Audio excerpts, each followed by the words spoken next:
Como estudar para concurso público? Eu sei que essa é a principal dúvida que vem quando você lê aquele edital enorme e fica perdido, sem saber por onde começar. Fui aprovada em concursos de alto nível, como o do Banco Central, e desenvolvi um método prático para que você não perca mais tempo. Saiba mais no link da descrição. Antes de pensar na solução, vamos aqui aprofundar um pouquinho mais essa definição do problema.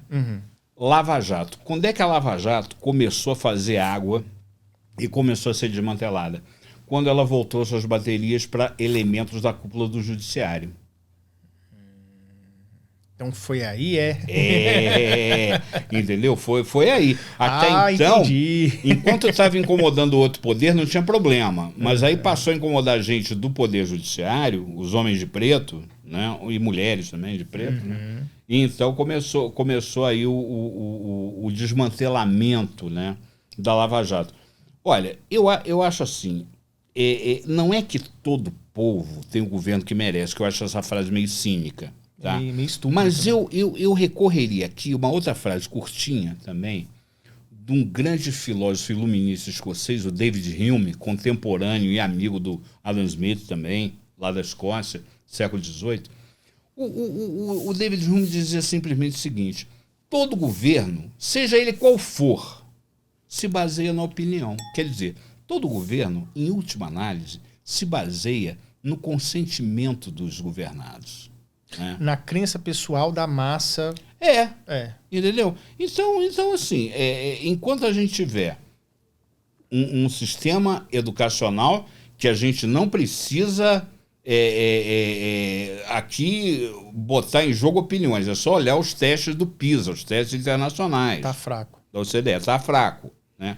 Enquanto a gente tiver isso, enquanto a gente tiver essa população, uma parcela da população muito carente, né? Muito dependente, porque, olha, não é brincadeira não. Raul Veloso, que é um grande economista, ele já provou na ponta do lápis que mais da metade da população brasileira vive do imposto pago da outra metade que trabalha.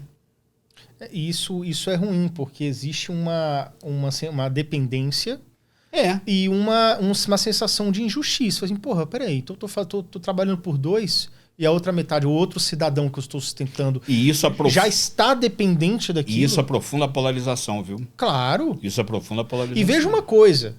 Olha como é que é esquisito isso. Porque concorda que é meio sacanagem se tem um cara que trabalha e um outro encostado que pega parte da energia que você trabalhou, você vai ficar, pô, isso é sacanagem. Aí tem uma terceira pessoa nessa equação que fala assim, tá vendo? Você é um extremo, você é um extremista, porque você não gosta de pobre.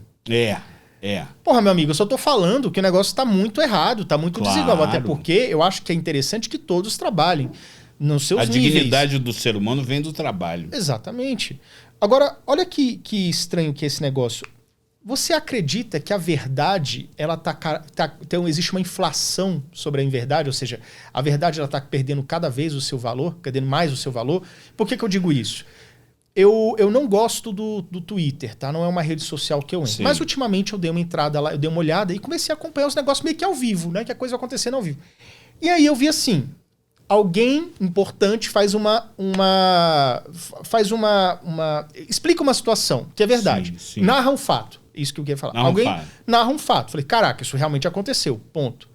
Imediatamente, minutos depois, outras pessoas falam assim, a pessoa falou isso por causa disso, disso, disso. É tipo assim, começa a inventar histórias desqualificando o que foi dito, que na verdade foi um fato. Não é criticando a mensagem, é criticando o emissor da mensagem. Exato. Então desqualifica, tipo assim, tá vendo? É porque ele é um vendido, ou porque ele é um... Sei lá. Então eu falei assim, cara, mas ele só falou um fato, uma verdade. A pessoa tenta desqualificar a pessoa a toda prova. E aí você tem legiões que falam assim, realmente, é porque ele é um bandido mesmo. Não, cara, ele só falou uma verdade, entendeu? As pessoas não sabem mais dissociar o que é uma mentira ou uma verdade, na minha opinião. E eu acho que isso é muito usado como moeda de troca para conseguir mobilizar as massas. Eu vou inventar o que as pessoas chamam de narrativa. Isso. O que você pensa sobre isso? Olha, o que eu penso é o seguinte, as propostas para reformar esse estado de coisas, às vezes é aquela história da emenda sair pior que o soneto. Porque veja só uma coisa, eu durante muito tempo, eu sou um cara antigo, eu sou o sujeito da galáxia de Gutenberg, né? Como diria o Marshall McLuhan, né?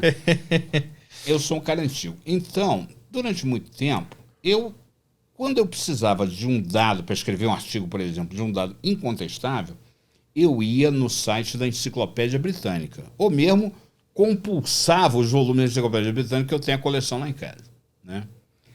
E tinha assim, ficava de pé atrás com a Wikipédia, né? Que é fonte aberta, qualquer um vai lá, né? E então, edita. muito bem.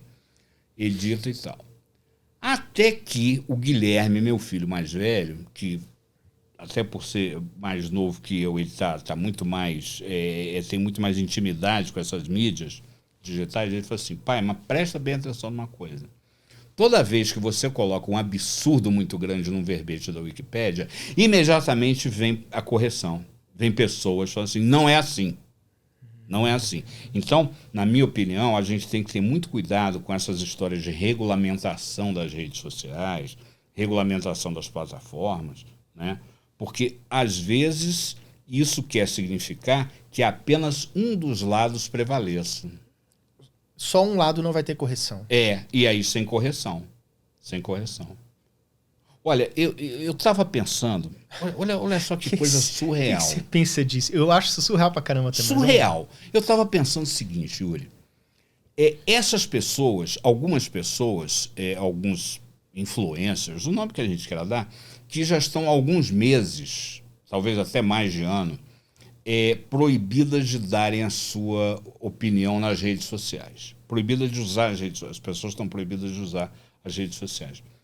Olha, isso representa um controle, uma censura, não só sobre a opinião dela, na época em que isso motivou essa decisão, como também sobre o futuro. Porque, olha, se você tá calado... Eu conheço muita gente, né, que falava mal do presidente Lula, falava mal. De repente virou, em vez de jornalista, virou militante. Eu não consigo entender isso. E a favor do presidente Lula, né?